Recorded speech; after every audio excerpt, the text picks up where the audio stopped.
t equals to 0 पर।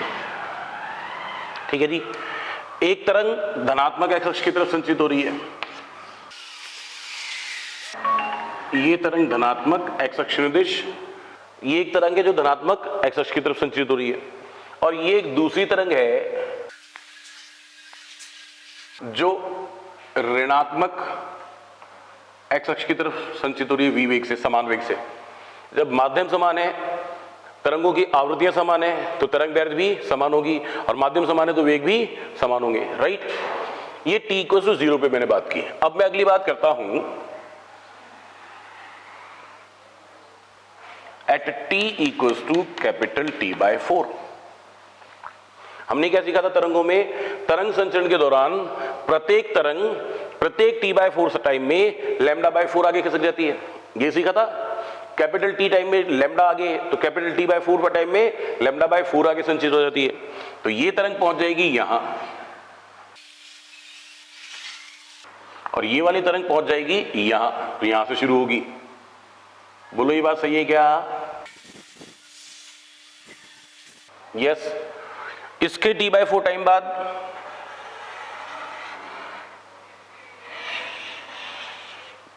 Eight t equals to capital T by 2 ये तरंग यहां से प्रारंभ होगी।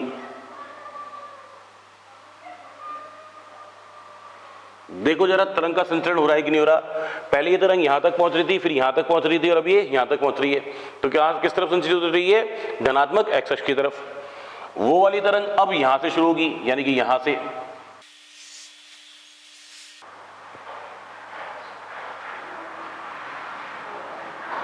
और ये वाली तरंग अब यहां से प्रारंभ होगी।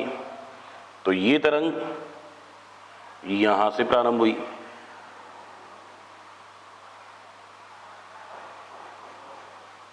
बोलो बात सही है क्या? यस। और at t equals to capital T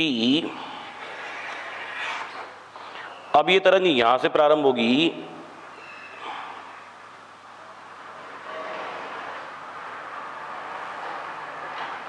right, और ये पर्पल वाली तरंग यहां से तरंग प्रारंभ होगी।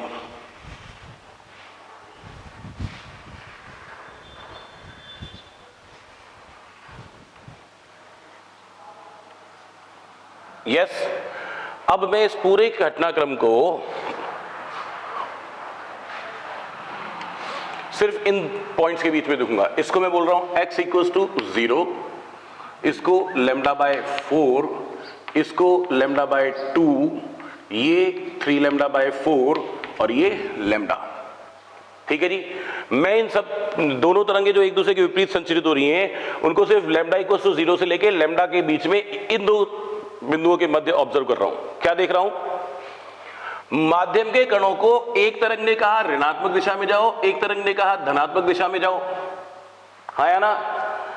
पहली तरंग ने कहा, इस तरंग ने कहा कि इधर जाओ, इस तरंग ने कहा इधर जाओ, दोनों को बराबर बराबर ऊर्जा विपरीत दिशा में जाने के लिए मिली। तो माध्यम का कण कहां होगा? माध्य स्थिति पे। इस तरंग ने कहा कि इधर जाओ, इस तरंग ने कहा कि इधर जाओ, तो ये कण कहां होंगे? माध्य स्थिति पे। यानी कि पूरी की पूरी तरंग, माध्यम के सभी कण, यानी कि माध्यम के सभी कण इस समय कहां पर होंगे? माध्य स्थिति पर होंगे। बोलो होंगे कि नहीं होंगे? यस। दोनों तरंगे एक दूसरे के विपरीत दिशा में हैं। एक तरंग ने कहा कि धनात्मक दिशा में जाओ, दूसरी तरंग ने कहा कि ऋणात्मक दिशा में जाओ, तो माध्यम के कण क्या होंगे? माध्य स्थिति पर रहेंगे। बोलो हाँ के ना? इसके t बाय 4 टाइम बाद पहली तरंग ने कहा धनात्मक ए जाओ, दूसरी तरंग ने कहा धनात्मक ए जाओ, तो माध्यम के कण कहां पहुंच जाएंगे? 2a तक पहुंच जाएंगे। पहली तरंग ने कहा धनात्मक ए तक जाओ, दूसरी तरंग ने कहा धनात्मक ए तक जाओ, तो माध्यम के कण 2a तक पहुंच जाएंगे। यहां पे दोनों तरंगों के कारण इस कण को क्या कहा गया? माध्य स्थिति पे रहो, तो ये माध्य स्थिति पे रहेगा। इस कण को क्या कहा गया? ऋणात्मक ए तक जाओ, ऋणात्मक ए तक जाओ, तो कण कहां पहुंच जाएंगे? -2a तक। तो ये तरंग जो, ये परिणामी तरंग जो इस समय बनेगी, वो ऐसी बनेगी क्या? बोलिए, एम आई राइट और नॉट? यस। फिर t equal to t by 2 पर इसके t बाय 4 टाइम बाद वापस से देखो, ये वाला कण माध्य स्थिति, दोनों तरंगों के कारण माध्यम का कण माध्य स्थिति पे। ये वाला कण, एक तरंग ने कहा कि धनात्मक ए पे जाओ, एक ने कहा -a पे जाओ, तो कहां रहेगा बेचारा? माध्य स्थिति पे। ये भी माध्य स्थिति पे, यानी कि माध्यम के सभी कण, ये दोनों तरंगे एक दूसरे के विपरीत दिशा में हो गई क्या, एक दूसरे के विपरीत कला में हो गई क्या, यस। तो माध्यम के सभी कण कहां पाए जाएंगे, सिर्फ और सिर्फ माध्य स्थिति पे पाए जाएंगे। बोलो हाँ या ना, यस। इसके t/4 टाइम बाद पहली तरंग ने माध्यम के कणों को कहा कि ऋणात्मक a तक जाओ, दूसरी तरंग ने माध्यम के कणों को कहा ऋणात्मक a तक जाओ, तो कण कहां पहुंच जाएगा, -2a तक। ये वाला माध्य स्थिति पे, ये +2a, ये माध्य स्थिति और ये -2a, चेक करो, +a और +a 2a, -a और -a -2a। पहली तरंग ने कहा यहीं रहो, दूसरी तरंग ने कहा यहीं रहो, हाँ के ना, यस। और लास्ट वाले केस में फिर से माध्यम के सभी कण कहां पाए जाएंगे, माध्य स्थिति पे, क्योंकि दोनों तरंगे वापस से एक दूसरे के विपरीत कला में हो गई क्या, यस, राइट। अब इस सब को आप थोड़ा गौर से देखो, थोड़ा ढंग से देखो, तो आपको बहुत सारी बातें समझ में आएंगी कि माध्यम का ये वाला कण, यहां पे भी माध्य स्थिति में था, यहां पे भी माध्य स्थिति में था, यहां पे भी माध्य स्थिति में था, यहां पे भी माध्य स्थिति में था, यहां पे भी माध्य स्थिति में था। इसी तरह से माध्यम का ये वाला कण यहां भी माध्य स्थिति में था, यहां भी माध्य स्थिति में था, यहां भी माध्य स्थिति में था, यहां भी माध्य स्थिति में था और यहां भी माध्य स्थिति में था। यानी कि पूरा एक दोलन करा चुका हूं, पूरी एक तरंग आगे संचित हो चुकी है, और इस दौरान माध्यम का ये वाला कण x = λ/4, x = 3λ/4 वाला कण हमेशा माध्य स्थिति में पड़ा हुआ था, यानी कि ये दोलन कर ही नहीं रहा था, हाँ के ना। कंक्लूजन्स,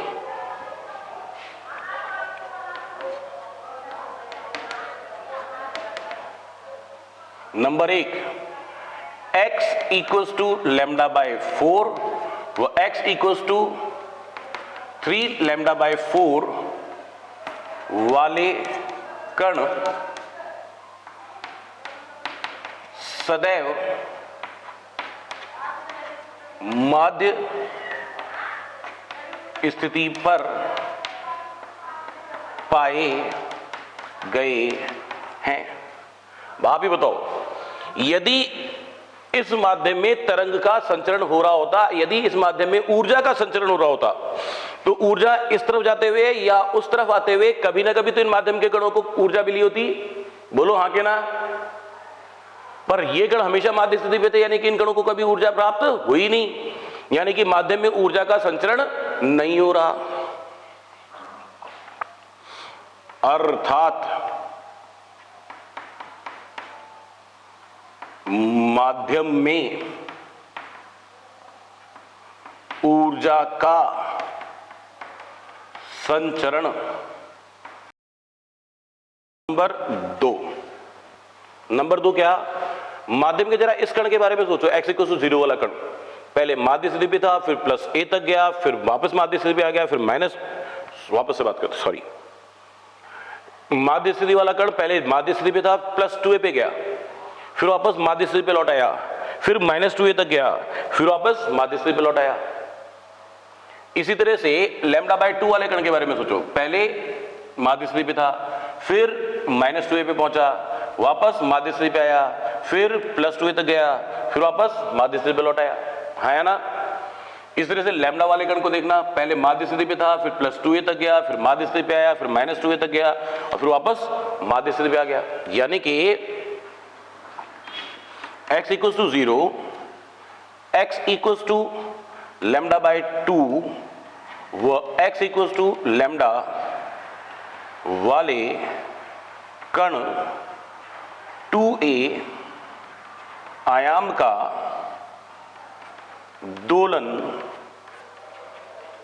कर रहे हैं। बोलिए सही है क्या, 2a आयाम का दोलन कर रहे हैं, राइट, ओके। जिसका आयाम अधिक है उसकी ऊर्जा भी अधिक है, यानी कि अधिकतम ऊर्जा का दोलन कर रहे हैं। बोलिए ये बात सबको क्लियर है, राइट, ओके। बाकी कणों के बारे में सोचना जी, सपोज करें इस लाइन पर जो कण है यहां, इस वाले कण के बारे में सोचते हैं, ये जो ब्लू लाइन पर है, ऊपर से लेकर नीचे तक, इस वाले कण के बारे में सोचो। पहले ये कण माध्य स्थिति पे था, फिर यहां से कुछ दूरी तक गया, वो दूरी ना तो 0 थी ना 2a थी, 0 से 2a के बीच में थी, फिर वापस माध्य स्थिति पे लौटाया, फिर ये वापस उतनी दूरी पे गया, उतनी दूरी पर ऋणात्मक दिशा में गया, परंतु ना तो ये 2a था ना ये 0 था, और फिर वापस ये कण कहाँ गया, माध्य स्थिति पे लौटाया, हाँ या ना। इसका मतलब क्या हुआ, ये वाला जो कण है ये किसी निश्चित आयाम का दोलन तो कर रहा है, पर वो आयाम ना तो 0 है ना 2a है। ये सुनो, तो मैं यहां क्या लिख रहा हूं, नंबर 3,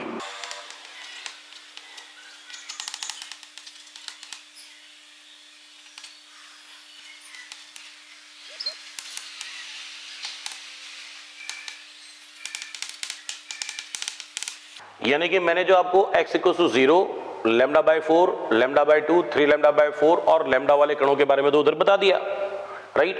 माध्यम के बाकी के जो जितने भी कण हैं, वो सारे के सारे कण जो दोलन कर रहे हैं उनका आयाम 0 से ज्यादा अधिक है और 2a से कम है, और एक निश्चित आयाम है, एक निश्चित आयाम का दोलन कर रहे हैं, और उस निश्चित आयाम का मान जो भी है वो 0 से 2a के मध्य है।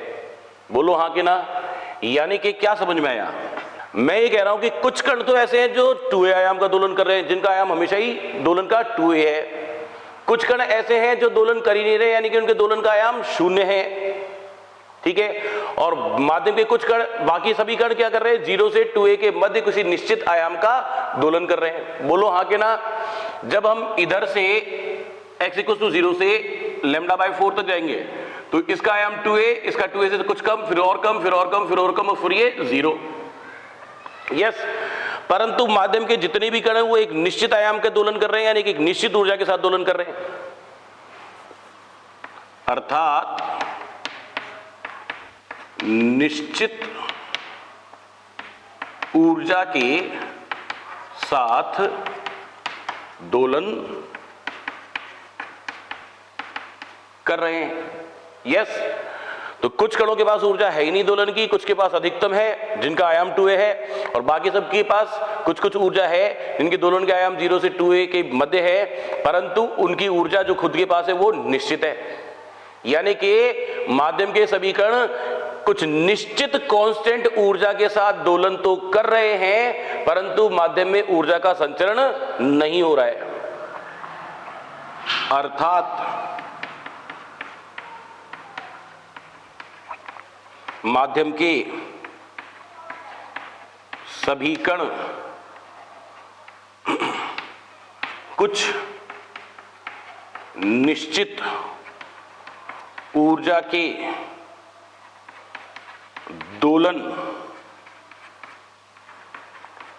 कर रहे हैं, कुछ निश्चित ऊर्जा के दोलन कर रहे हैं, परंतु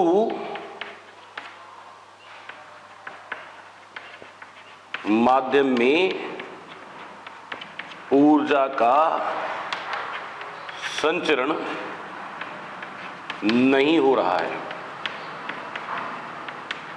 बोलिए, ये बात क्लियर है क्या? यस।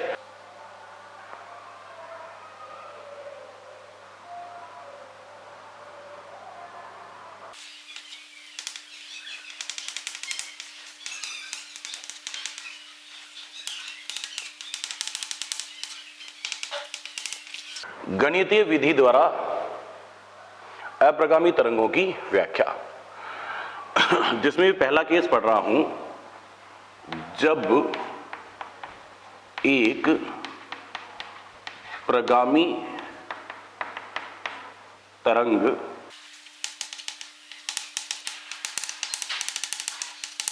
विरल माध्यम से परावर्तित होकर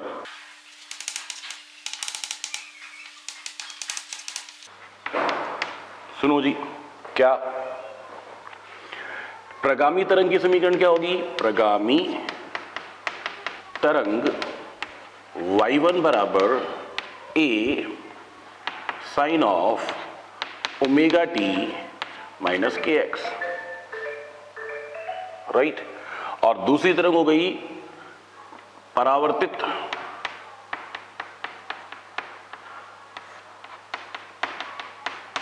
तरंग, रिफ्लेक्टेड वेव। किससे परावर्तित हो रही है? विरल माध्यम से। विरल माध्यम से परावर्तित होगी तो क्या कहेंगे कोई कलांतर उत्पन्न नहीं होगा। पहले धनात्मक एक्स अक्ष की तरफ संचित हो रही थी तो परावर्तित तरंग ऋणात्मक एक्स अक्ष की तरफ संचित होगी। तो समीकरण क्या होगी, y2 बराबर a sine of omega t और प्लस kx। ये समीकरण नंबर 1 और ये समीकरण नंबर 2। ठीक, अब इनका अध्यारोपण हो रहा है। तो अध्यारोपण के सिद्धांत से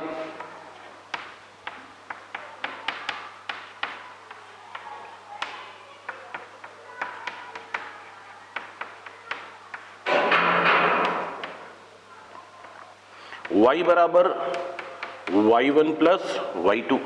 ठीक, y बराबर y1 a sine of omega t minus kx और y2 बराबर a sine of omega t plus kx। Right, तो आप क्या लिखेंगे यहां पे, आप लिखेंगे y बराबर a तो ले लेंगे कॉमन। अब आप देखें क्या लिखा हुआ है, साइन a प्लस बी और साइन a माइनस बी और sine a plus b. Yes और नो? तो याद करो, sine c plus sine d का फॉर्मूला क्या होता है, sine c plus sine d का फॉर्मूला क्या होता है, ये होता है 2 sine c plus d by 2 into cos c minus d by 2। याद है क्या? अरे ये सुनो, साइन ए कॉस बी और sign a cos B. Yes, बोली बात क्लियर है? ओके, तो आप लोग यहां पे लिखेंगे 2 साइन, ये c और ये d, ये साइन c और ये साइन d, इन दोनों का योग क्या आएगा? जब मैं इधर दिखा रहा हूं तो इधर दिख रहा है क्या? ठीक है, तो sine c plus d omega t minus k x plus omega t plus k x upon 2 sine c plus d by 2 into cos c minus d by 2 omega t minus k x minus omega t minus k x by 2। बोली बात clear है? तो आपके पास y बराबर हो जाएगा 2 into ए 2a minus k x plus k x cancel, omega t और minus omega T cancel, तो यहाँ पे ओमेगा टी और omega T 2 omega T by 2, तो यानी कि साइन ऑफ ओमेगा टी और यहाँ पे माइनस के एक्स माइनस 2 के x upon 2 minus k x, तो कॉस माइनस के एक्स। और याद दिला दूं कि कॉस माइनस थीटा की वैल्यू कॉस थीटा के इक्वल होती है, क्योंकि ये 4th क्वाड्रेंट में होता है ना? तो आपके पास हो जाएगा y equals to 2a cos k x into sine of omega t. बोलिए बात सही है क्या? इसको मैं ऐसा भी लिख सकता हूं, a equals to a naught sine of omega t, जहां ए नॉट इक्वल्स टू कितना हो गया 2a कॉस के एक्स। ये जो अप्रगामी तरंग बनेगी उसका आयाम है x, यानी कि x का मान परिवर्तित होगा तो आयाम परिवर्तित होगा, यानी कि अलग अलग स्थितियों पे माध्यम के कणों का आयाम भिन्न भिन्न होगा, है ना? तो ये सिर्फ आयाम को बताने के लिए। चलो खैर, हम तो पूरी समीकरण से बात करते हैं, राइट? एक एक करके पूरी बात समझेंगे, राइट?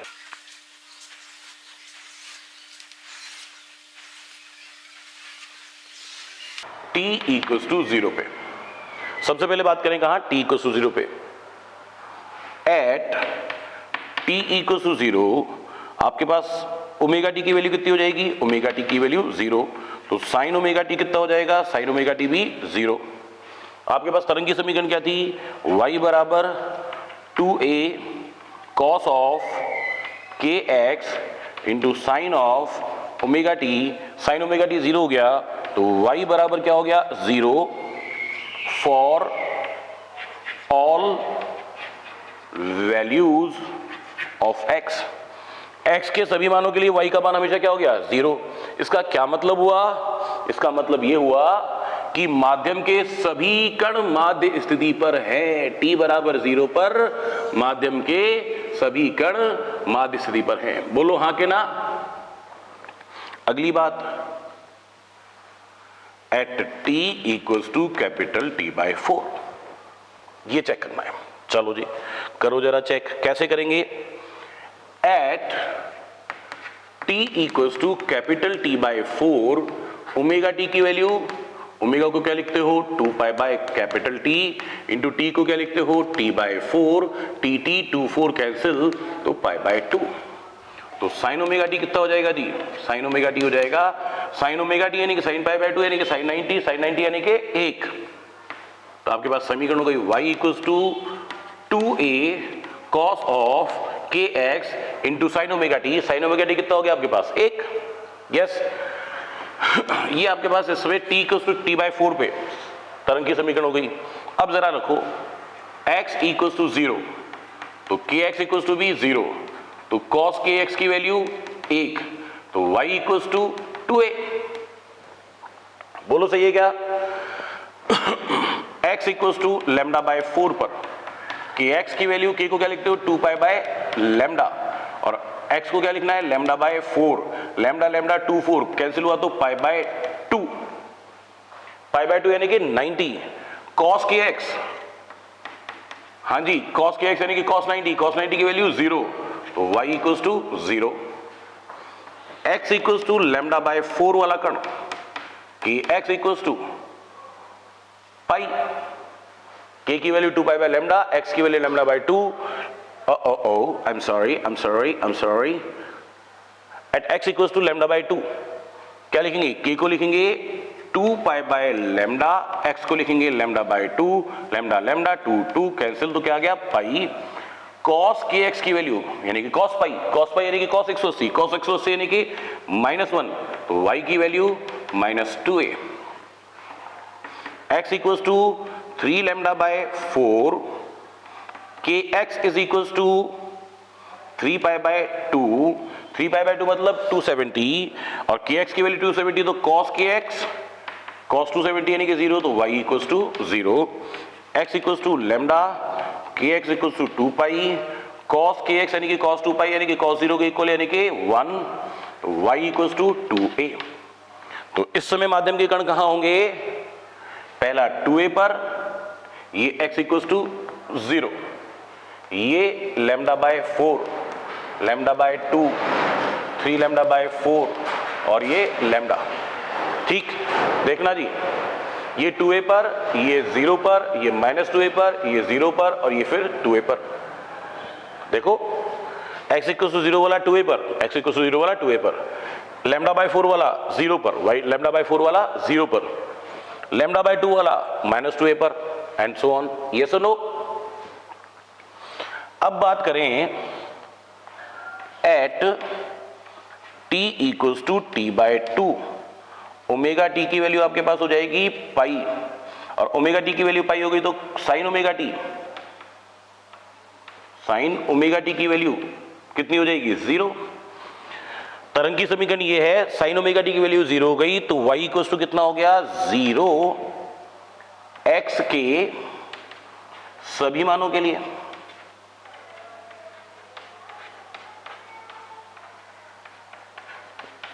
बोलिए सही है क्या? और x के सभी मानों के लिए मतलब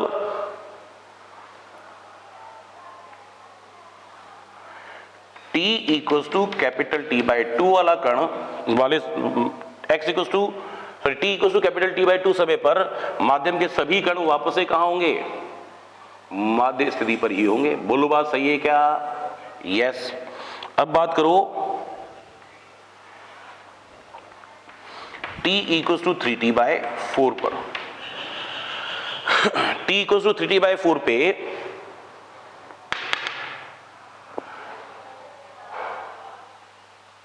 omega t, t equals to 3t by 4 पे ओमेगा टी की वैल्यू 3 पाई बाय 2, तो साइन ओमेगा टी यानी कि साइन 3 पाई बाय 2 यानी कि साइन 270, साइन 270 का मान -1, तो आपके पास समीकरण हो जाएगी y बराबर 2a cos kx और साइन ओमेगा टी की वैल्यू -1, तो y equals to -2a cos kx। Yes और नो? x इक्वल्स टू 0 पे kx की वैल्यू 0, तो y is equals to -2a, किसकी वैल्यू kx की वैल्यू 0, तो cos kx की वैल्यू 1, तो -2 आ जाएगा। x equals to lambda by 4 वाला कण kx equals to pi by 2, तो y इक्वल्स टू cos, मतलब kx की वैल्यू पाई बाय 2, तो cos पाई बाय 2 यानी कि cos 90 0, तो y equals to 0, x equals to lambda by 2, kx equals to pi, y equals to, हाँ जी kx की वैल्यू पाई, cos पाई यानी कि cos 180 यानी कि -1 इंटू -2a प्लस का 2a, x equals to 3 lambda by 4, kx equals to 3 pi by 2, y equals to 0, x equals to lambda, kx equals to 2 pi and y equals to minus of 2a, sorry हाँ minus of 2a। बोलिए बात clear है? Okay, यानी कि 3t/4 समय पर कण x equals to 0 वाला -2a पर, लैम्डा बाय 4 वाला 0 पर, ये 2a पर, ये 0 पर और ये -2a पर। बोलो बात सही है कि नहीं है? And last at t equals to capital T, omega t की वैल्यू 2 पाई, तो साइन ओमेगा t की वैल्यू 0, तो y इक्वल्स टू क्या हो जाएगा? पूरा का पूरा 0, लिख देता हूं चलो, 2a cos of kx into sine of omega t, sign omega t की वैल्यू 0, तो y इक्वल्स टू 0 हो जाएगा for all values of x के सभी मानों के लिए माध्यम के सभी कण y इक्वल्स टू 0 पर होंगे। ये t equals to capital T by 4 पे माध्यम के सभी कण y इक्वल्स टू 0 पर होंगे। बोलिए बात सही है क्या? जरा देखना ये अप्रगामी तरंग है कि नहीं है, चेक करो। ये वाला कण, ये वाला कण t इक्वल्स टू 0 पे भी माध्य स्थिति पे, अभी भी माध्य स्थिति पे, अभी भी माध्य स्थिति पे, अभी भी माध्य स्थिति पे, अभी भी माध्य स्थिति पे। ये वाला कण माध्य स्थिति पे, माध्य स्थिति पे, माध्य स्थिति पे, माध्य स्थिति पे, माध्य स्थिति पे, यानी कि माध्यम के कुछ कण हैं जो हमेशा माध्य स्थिति पर हैं, यानी कि उनको कभी दोलन करने के लिए ऊर्जा प्राप्त ही नहीं हुई। इसका मतलब माध्यम में ऊर्जा का संचरण नहीं हो रहा है, पहली बात। ये वाला कण पहले 0 पे, फिर +2 पे, 2a पर, फिर 0 पे, फिर -2a पर, फिर 0 पे, यानी कि ये वाले कण अभी भी क्या कर रहे हैं? दोलन कर रहे हैं, हाँ के ना? कितने आयाम से दोलन कर रहे हैं? 2a आयाम से दोलन कर रहे हैं, राइट। कौन कौन से? 0 वाला, लैम्डा बाय 2 वाला और लैम्डा वाला। लैम्डा बाय 2 को सोचो, पहले 0, फिर -2a, फिर 0, फिर +2a, फिर 0, यानी कि 2 आयाम का दोलन। लैम्डा वाले के लिए सोचो 0, फिर +2a, फिर 0, फिर -2a और फिर 0, हाँ या ना? बोलिए, क्या ये अप्रगामी तरंग है? बिल्कुल है। अब अप्रगामी तरंग में एक बात, माध्यम के वे कण जो हमेशा माध्य स्थिति पे रहते हैं उनको क्या बोलते हैं? नोड्स। क्या बोलते हैं? नोड्स। हिंदी में क्या बोला जाता है? निस्पंद। ये भी कौन? नोड। कौन? Node, node, node, node, node, node, node, node, यानी कि निस्पंद। और माध्यम के वे कण जो अधिकतम आयाम का दोलन करते हैं उनको बोलते हैं एंटी नोड्स। क्या बोलते हैं? Anti nodes. हिंदी में क्या बोलते हैं? प्रस्पंद। ठीक है जी। ये कौन? Anti node. यहां कौन? Anti node. यहां कौन? Anti node. यहां कौन? Anti node. ठीक है जी। अब इसे अप्रगामी तरंग की एक बार फिर से समीकरण बनाता हूं, फिर से डायग्राम बनाता हूं। क्या डायग्राम? सुनना जरा। अरे माध्यम वही है, रस्सी वही है, उसी में तरंग उत्पन्न हो रही है। ये तो हमने 4 अलग अलग समय पे ग्राफ बनाया था, ये सुनो। तो एक ही रस्सी थी या एक ही माध्यम था, यहां पे क्या बन रहा था? नोड और नोड, और यहां क्या बन रहा था? Anti node. तो तरंग कैसी बननी चाहिए?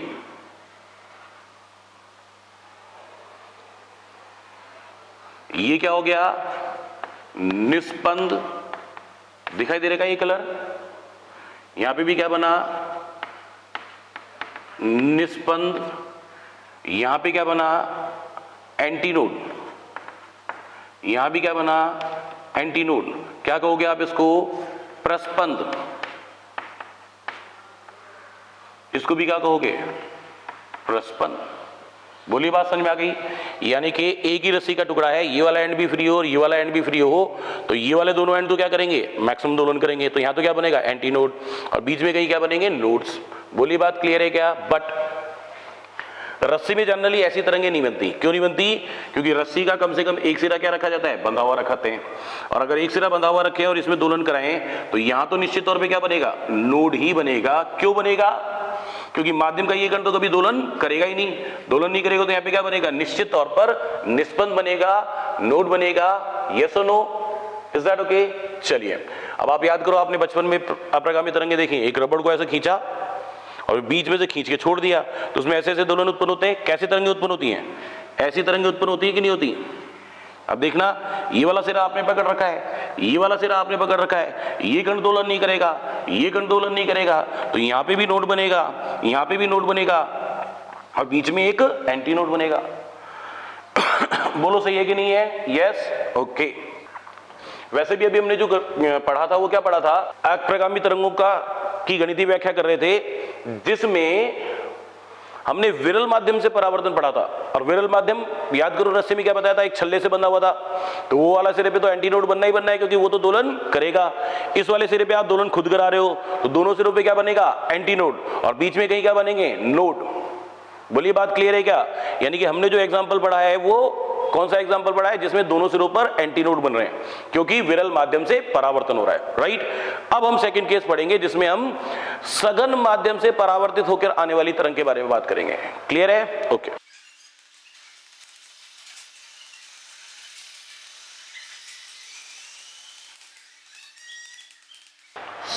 सघन माध्यम द्वारा तरंग के परावर्तन के कारण अप्रगामी तरंग का बनना। ठीक है जी। तो पहली बात, प्रगामी तरंग की समीकरण क्या लिखोगे, y1 equals to a sine of omega t minus k x.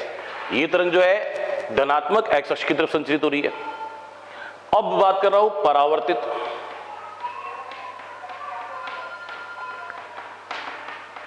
तरंग की समीकरण क्या होगा। पहली बात, वो तरंग सघन माध्यम से परावर्तित होगी, सघन माध्यम से परावर्तित होगी तो पाई का कालांतर उत्पन्न होगा, और फिर परावर्तन के पश्चात किस तरफ संचित होगी, ऋणात्मक एक्स अक्ष की तरफ। तो समीकरण क्या लिखोगे, y2 बराबर a sine of omega t plus k x और प्लस पाई, पाई का कालांतर उत्पन्न हो गया। साइन पाई प्लस थीटा यानी कि माइनस साइन थीटा, तो समीकरण क्या बन जाएगी आपके पास, y2 बराबर माइनस का a sine of omega t plus of k x. ये समीकरण नंबर 2। ठीक है जी। तो दो तरंगे हो गई, एक इस तरफ संचरित हो रही है और परावर्तित तरंग इस तरफ संचरित हो रही है। दोनों तरंगे एक दूसरे के विपरीत दिशा में संचरित होती हुई माध्यम में मिल रही हैं, और दोनों संचरित होती हुई अगर माध्यम में मिलेंगी तो व्यतिकरण वो अध्यारोपण होगा, और अध्यारोपण होकर अप्रगामी तरंग बनेगी। चेक करो,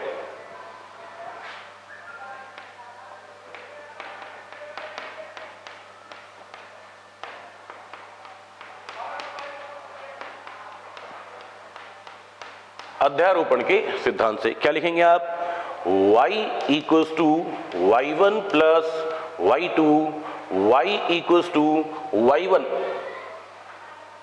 a sine of omega t minus k x, y2 minus में minus a sine of omega t plus of k x. बोलिए सही है क्या। तो y इक्वल्स टू ए को लिया common, sine omega t minus k x minus sine omega t plus k x, sine c minus sine d. Formula sine c plus sine d, plus नहीं minus, sine c minus sine d का formula लगेगा। क्या आएगा, 2 cos c plus d by two इंटू sine c minus d by two. ये sine c minus sine d का formula हो गया, राइट। क्या लिखेंगे, y इक्वल्स टू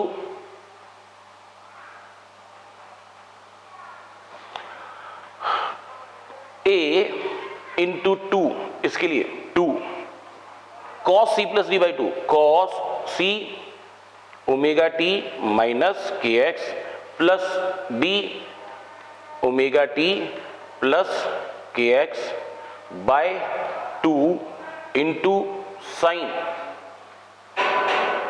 जगह कम है, दोबारा लिखते हैं।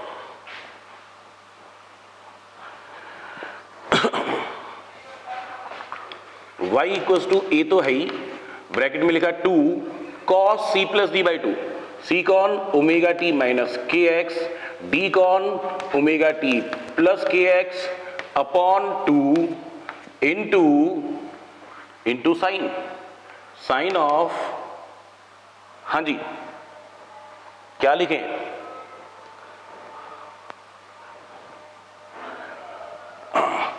c माइनस डी, सी यानी के omega t minus k x, minus D यानी के minus omega t minus k x upon 2। Yes, minus k x plus k x cancel, omega t और माइनस ओमेगा टी कैंसिल, तो y equals to ये हो जाएगा 2a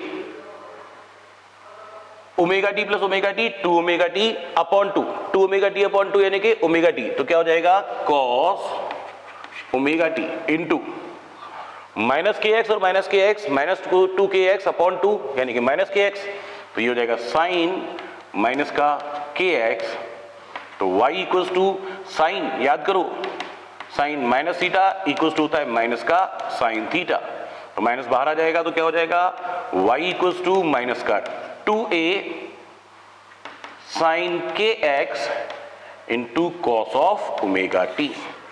ये आपके पास अप्रगामी तरंग की समीकरण होगी। किसकी समीकरण है? अप्रगामी तरंग की समीकरण। क्या करें? एट टी इक्वल्स टू 0, वही पहले की तरह पूरी अप्रगामी तरंग बनाएंगे।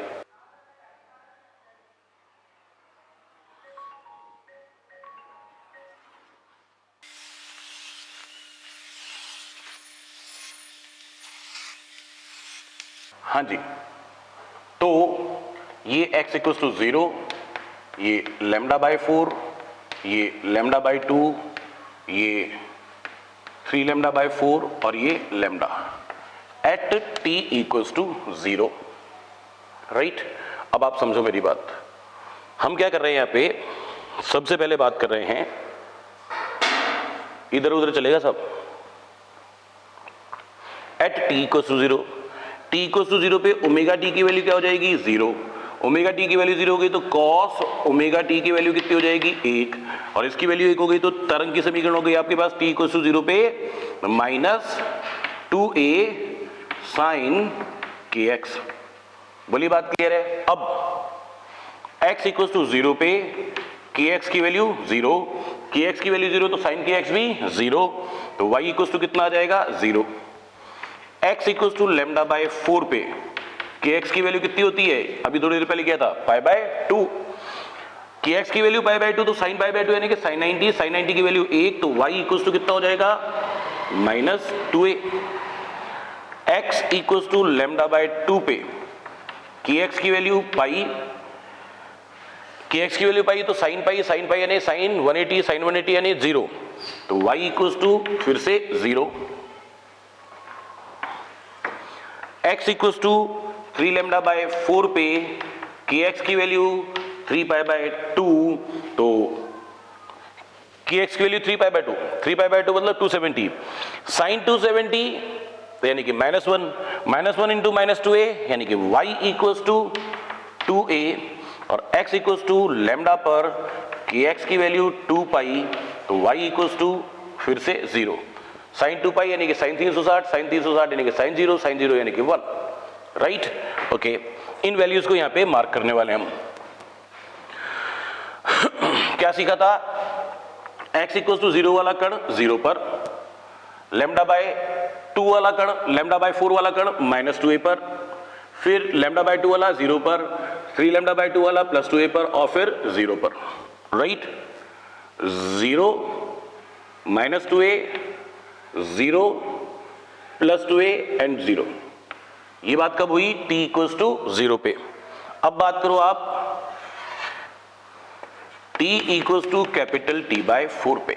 अब बात करो आगे, at t equals to capital T by 4 omega t की वैल्यू पाई बाय 2, ओमेगा की value t pi by 2, 2 pi by t, omega की value 2 pi by t, t की वैल्यू t बाय 4, कैंसिल करके पाई बाय 2 बचेगा, और omega t की value pi by 2, तो cos omega t यानी cos pi by 2, उसकी वैल्यू क्या हो जाएगी 0।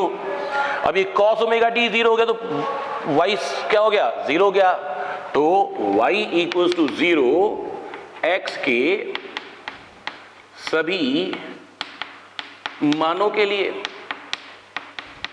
बोलिए बात सही है क्या? x के सभी मानों के लिए y का मान क्या 0 हो जाएगा 0, यानी कि माध्यम के सभी कण वापस से कहां पर होंगे, माध्य स्थिति पर होंगे। बोलिए बात सही है क्या? Okay, now at t equals to capital T by 2 omega t की वैल्यू आपके पास हो जाएगी पाई, तो आपके पास cos ओमेगा t की वैल्यू कितनी हो जाएगी cos पाई यानी कि -1, तो इस समीकरण में cos ओमेगा t कितना हो गया -1, तो -1 और ये माइनस और है, तो y equals to 2a sine of omega t, sorry 2a sine of kx, 2a sine of kx। अब x इक्वल्स टू 0 पे kx की वैल्यू 0, kx की वैल्यू 0 तो साइन 0 की वैल्यू 0, तो यानी कि y इक्वल्स टू क्या हो जाएगा 0। x equals to lambda by 4 वाला कण के लिए kx की वैल्यू पाई बाय 2 और y kx की वैल्यू पाई बाय 2, तो ये कितना हो जाएगा 2a। बोलिए बात क्लियर है? x equals to lambda by 2 पर kx की वैल्यू, हाँ जी, x equals to lambda by 2 पर kx की वैल्यू पाई हो जाएगी, kx की वैल्यू पाई तो साइन 180 की वैल्यू 0, तो y वापस 0। x equals to 3 lambda by 4 पर kx की value 3 pi by 2, 3 pi by 2 मतलब 270, साइन 270 की वैल्यू -a, तो y इक्वल्स टू माइनस का 2a, और लास्ट में at x equals to lambda kx equals to 2 pi, और kx इक्वल्स टू 2 पाई तो साइन 2 पाई की वैल्यू 0, तो y इक्वल्स टू फिर से 0। अब इन वैल्यूज को मार्क करना है, क्या कहेंगे, x इक्वल्स टू 0 वाला 0 पे, sorry at t equals to capital T by 2, हाँ जी, x इक्वल्स टू 0 वाला 0 पे, x equals to lambda by 4 वाला 2a पर, फिर 0, फिर -2a and 0, right, okay. At t equals to 3t by 4, 3t by 4 पे ओमेगा t की value 3 pi by 2, 3 pi by 2 मतलब 270, तो cos ओमेगा t यानी कि cos 270 यानी कि 0, तो y equals to 0 for all values of x के सभी मानों के लिए y क्या हो जाएगा 0, ओके, यानी कि t equals to 3t by 4 पर माध्यम के सभी कण कहां होंगे, y इक्वल्स टू 0 पे माध्यम के सभी कण कहां होंगे, माध्य स्थिति पे। बोले होंगे कि नहीं होंगे? फिर last at t equals to capital T omega t equals to 2 pi, so cos omega t equals to cos 2 pi यानी equals to cos 0 equals to 1। तो इस समीकरण में जब cos ओमेगा t की वैल्यू 1 लिखोगे तो ये बचेगा, यानी कि समीकरण क्या हो गई, y equals to -2a sine of kx, और इसके लिए हमने सभी पहले निकाला हुआ है, x इक्वल्स टू 0 वाला y इक्वल्स टू 0 पे, x equals to lambda by 4 वाला y इक्वल्स टू -2a पर, x equals to lambda by 2 वाला y इक्वल्स टू 0 पे, x equals to 3 lambda by 4 वाला y इक्वल्स टू 2a पर, और last में x इक्वल्स टू लैम्डा वाला y equals to 0 पर। बोलिए बात क्लियर है क्या? ओके, तो यानी कि at t equals to capital T ये कैसा बनेगा? वेव्स ऐसी। बोलिए बात क्लियर है क्या? Yes, okay. अब वापस से देखना तरंग है कि नहीं है, ये हमें चेक ये करना है कि ये अप्रगामी तरंग है कि नहीं है, राइट? तो इस बात को चेक करने के लिए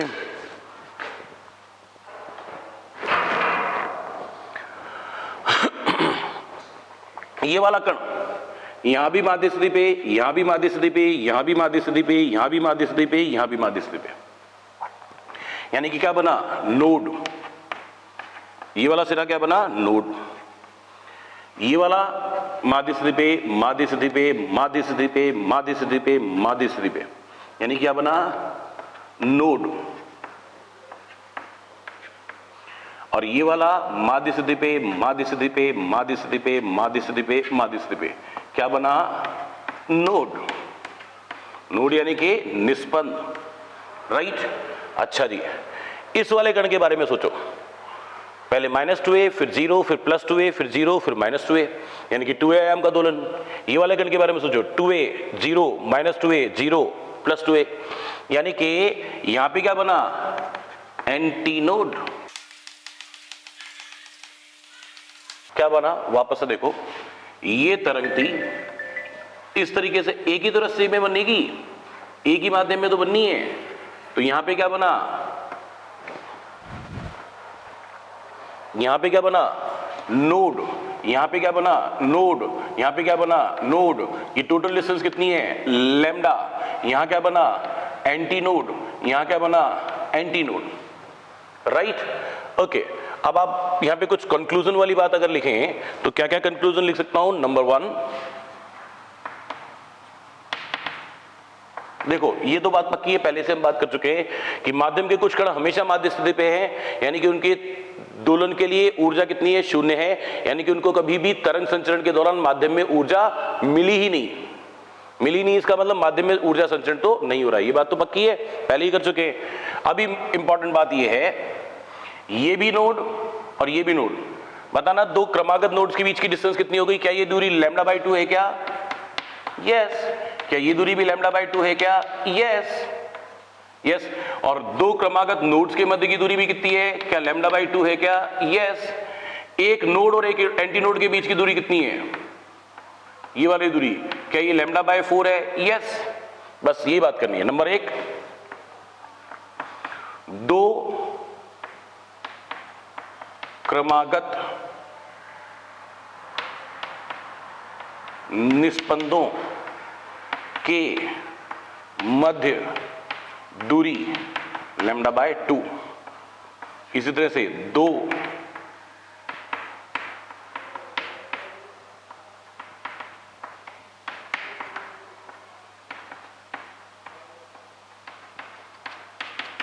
क्रमागत प्रस्पंदों के मध्य दूरी भी λ/2 और एक प्रस्पंद व एक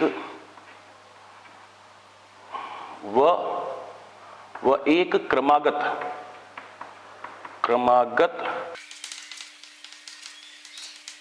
λ/4।